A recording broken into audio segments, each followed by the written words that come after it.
E naquela época, a APAN, ela veio surgir das várias reuniões que fizemos no Ministério Público do Estado da Paraíba, onde encontramos com o conselheiro Miguel Osmar uma forte resistência e uma grande intransigência quanto a se encontrar uma solução de consenso, aonde para o Ministério Público do Estado da Paraíba a singularidade que ainda não foi definida dentro do Legislativo e dentro da Jurisprudência do Supremo Tribunal Federal já encontrava com o Ministério Público do Estado da Paraíba, que era a contratação em situações anômalas e excepcionalíssimas, situações que ocorrem raramente em uma administração pública. E desde o início a OAB da Paraíba defendia o que está contido nas súmulas 4 e 5 desta casa, quanto à contratação do advogado por inexigibilidade de licitação. E quero ressaltar aqui o apoio inconteste e sempre presente do presidente Cláudio Lamarck, que sempre se colocou ao lado da advocacia municipalista, proporcionando assessoria jurídica e a procuradoria de prerrogativas. Fomos ao CNMP para sustar recomendações que, na verdade, caríssimo conselheiro Sandra Krieger, aqui quero parabenizar pelo belíssimo trabalho da saúde e da higiene mental do advogado. Parabéns pelo trabalho belíssimo. As recomendações eram, de fato, mandatos judiciais de obrigação de fazer e de não fazer, na qual, caríssimo conselheiro Valentina Júnior e caríssimo conselheiro Vinícius Contígio, se impunham a advogados a pecha de criminosos, porque quando a notícia saía dos portais da nossa Paraíba, era de que contratar advogados pelos entes públicos, pelas câmaras municipais e pelos municípios, já era a prioristicamente um ato de improbidade, sem nenhuma manifestação prévia de lesão ao erário, de um ato fraudulento, ou de dolo, ou de um conluio criminoso para lesar o erário dos municípios. Isso trazia uma perigosa imagem nefasta da advocacia. Por isso que desde o início, e ainda tem mais um elemento ingrediente, Charles, muito importante, quiseram, caríssimo conselheiro Marcelo Terra, jogar a advocacia municipalista contra a advocacia pública, alegando que os advogados municipalistas estariam a usurpar, a surrupiar, a retirar os postos de trabalho das procuradorias municipais, uma vez que a advocacia municipalista substituiria os procuradores municipais, quando essa nunca foi uma pauta da OAB e tampouco quero registrar da APAN, que defende a realização dos concursos públicos para as procuradorias municipais. Eu falei inúmeras vezes que a OAB da Paraíba não poderia ser diferente, porque a Comissão da Advocacia Pública deste Conselho Federal defende a PEC 17, que cria a obrigatoriedade de procuradorias municipais para todos os municípios, obviamente, procuradorias de carreira, para premiar a memória jurídica do município, para permitir uma continuidade. E a OAB, o Conselho Federal, a OAB da Paraíba e a APAN nunca se opuseram à realização de concursos públicos para os procuradores municipais, porque entendemos que não há nenhuma oposição, que não há nenhum conflito. É permitida uma sadia e harmoniosa convivência de procuradores municipais e de advogados contratados na modalidade de inexigibilidade de licitação. Não obstante, quero registrar, é fato inconteste que determinados municípios, como tem o presidente Marco Aurélio falou, de um município chamado Parari, lá na Paraíba, no qual o prefeito ganha R$ 3.500, um secretário municipal ganha R$ 1.500 e um vereador R$ 2.000. Instituiu um concurso para um procurador municipal para pagar quanto? Nós já nos levantamos, mandamos notificações. Quando editais de concurso público para procurador municipal fixa a remuneração do advogado público em R$ 1.000, em um salário mínimo, nós já nos opomos quanto a isso. Que dizer desses municípios que têm esse porte econômico que não os permite instituir uma procuradoria com toda a logística necessária a uma procuradoria municipal, caríssimo Marcelo Terra, que não significa apenas o cargo do procurador, mas a estrutura que o cerca de assessoria, de suporte para o deslocamento, para o exercício de um bom trabalho pelas procuradorias municipais. E nesses municípios pequenos, que se paga a um escritório o mesmo valor de uma procuradoria municipal, mas o escritório já tem todo um suporte que, em razão de outros contratos, os permite desempenhar um bom trabalho. Outra coisa e outro fato grave que se colocou, portanto, caríssimo Marcelo Teles, não há uma pauta da advocacia municipalista em excluir e tampouco menosprezar a advocacia pública. Somos irmãos, estamos fortes e unidos no mesmo ideal. Pautas distintas, pautas diferentes, mas convergentes quanto à defesa da advocacia. Queria registrar isso para Vossa Excelência. A outra coisa que também gostaríamos de salientar é que, de maneira mentirosa, foi falado que a advocacia municipalista seria um nicho de pequenos escritórios que monopolizariam a maior parte dos municípios. Isso já ocorreu, mas hoje não é mais uma realidade. Hoje, no nosso estado, e lá na PAN da Paraíba, 300 associados. Mas há, perante o próprio Tribunal de Contas do Estado da Paraíba, 400 advogados que têm seus contratos devidamente apresentados perante aquela casa. Então,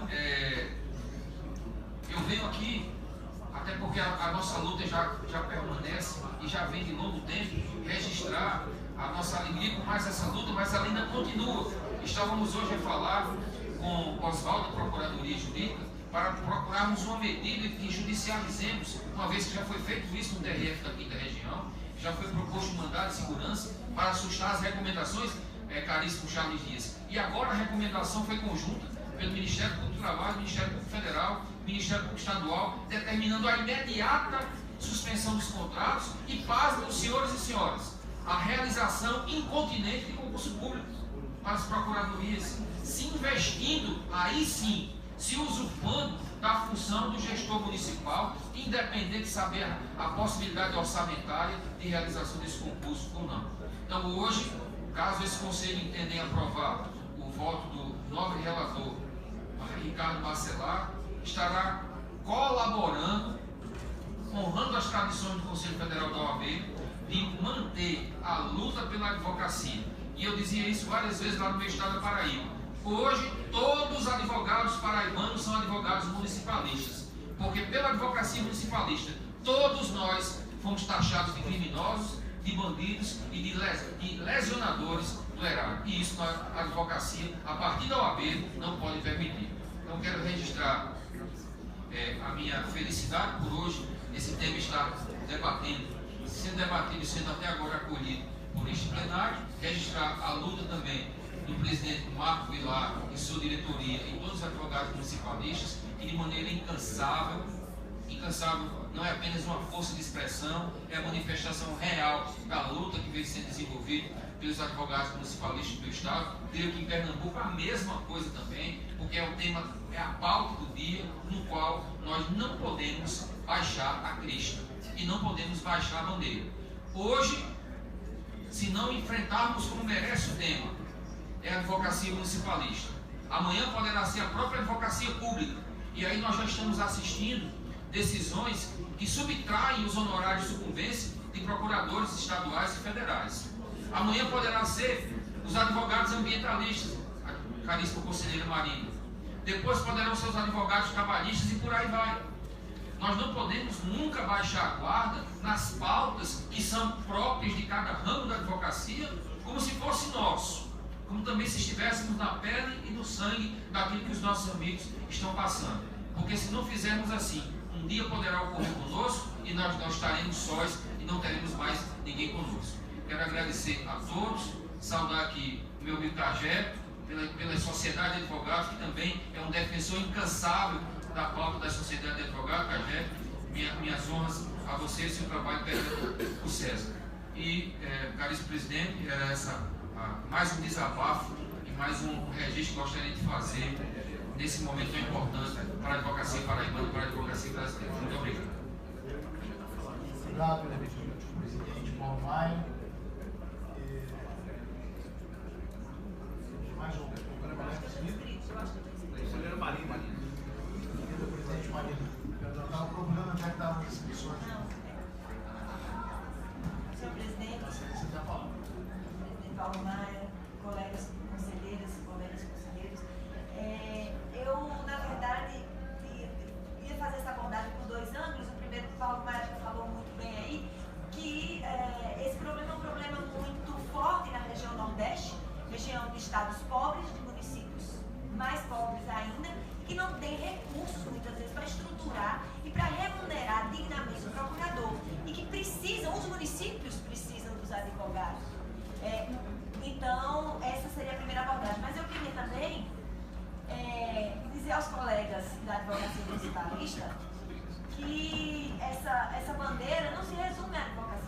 municipalista. Porque nós fizemos esse enfoque, que foi o ponto de partida, mas isso perpassa por toda a advocacia. E aí eu vou voltar aqui para a minha área de atuação, que é o direito ambiental. Muitas vezes, uma empresa estatal, por exemplo, precisa contratar um advogado da área de meio ambiente para um processo especificamente. E isso não haveria a necessidade de realização, nem a necessidade, nem a conveniência de realização de um processo de licitação. Então, nesse caso, nós estamos, toda a advocacia, na verdade, deve à advocacia municipalista essa abertura de espaço, para perceber que a questão saiu da advocacia municipalista, mas não se resume à advocacia municipalista, porque qualquer outro ramo de atividade, eu estou falando do meu, porque sei disso, já me aconteceu, esse aqui que eu estou citando é um caso real, de uma empresa estatal precisar do suporte de um advogado da área de meio ambiente, e o receio ser mútuo, tanto da empresa quanto do próprio advogado, a ponto de não aparecer advogado para dizer assim, eu não quero pegar isso porque eu vou ter problemas lá na frente. Apesar do advogado estar preparado, tanto do ponto de vista técnico quanto do ponto de vista ético, e ele não poderia assumir essa causa, e isso tem acontecido com tantos outros ramos do direito. Então, na verdade, eu queria parabenizar o nosso colega de bancada, Eduardo Johnson, e dizer que, na verdade, toda a advocacia também deve à advocacia municipalista pela iniciativa, por ter apanhado antes da gente. Obrigada. Obrigado, conselheira Marina. Próximo, conselheiro Agenor. Dourado.